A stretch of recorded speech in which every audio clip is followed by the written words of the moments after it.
300 kilometre ચાલીને આ માજી બગડાણા પહોંચ્યા છે અને આ માળીઓ પર બજરંગદાસ બાપાને એટલી બધી કૃપા છે કે એમની વાત પૂછોમાં। નમસ્કાર દર્શક મિત્રો, પહેલાં તો તમે એ વિડીયો જુઓ। મિત્રો હવે 100 વર્ષની ઉંમર થાય કોઈ પણ માણસની, બરાબર છે, તો એક ખાટલામાંથી ઊભા નથી થઈ શકતા, બરાબર છે। તો હવે આ ડોશીમાં છે તો છે ને એ 300 કિલોમીટર ચાલીને બગડાણા બજરંગદાસ બાપાના દર્શન કરવા માટે આવી રહ્યા છે। જેમ કે તમે વિડીયોમાં જોયો મિત્રો, હવે છે ને તમને અંદર ખબર રહેશે કે માણસની જ્યારે 50થી ઉંમર થઈ જાય છે તો એ પણ કિલોમીટર પર નથી ચાલી શકતા, બરાબર છે। તો આ માળી છે, બરાબર છે, ખરેખર મિત્રો આ માળીને ધન્ય છે, કેમ કે આ માળી છે ને 300 કિલોમીટર ચાલીને બજરંગદાસ બાપાના દર્શન કરવા માટે આવી રહ્યા છે।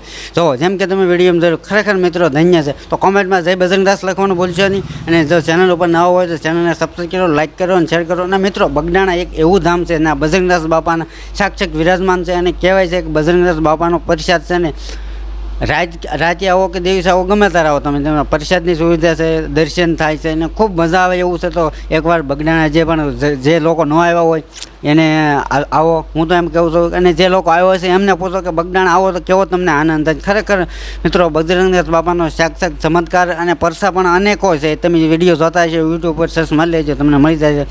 તો આના વિશે જે પણ રહ્યો એ કોમેન્ટમાં કરજો, અને કોમેન્ટમાં જય બજરંગદાસ બાપા લખશો નહીં।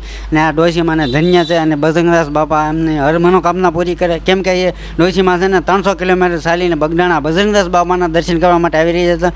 તો જોવો સંપૂર્ણ ઘટના। ચેનલ ઉપર નવો હોય તો જલ્દીથી સબસ્ક્રાઈબ કરો, લાઈક કરો અને શેર કરો।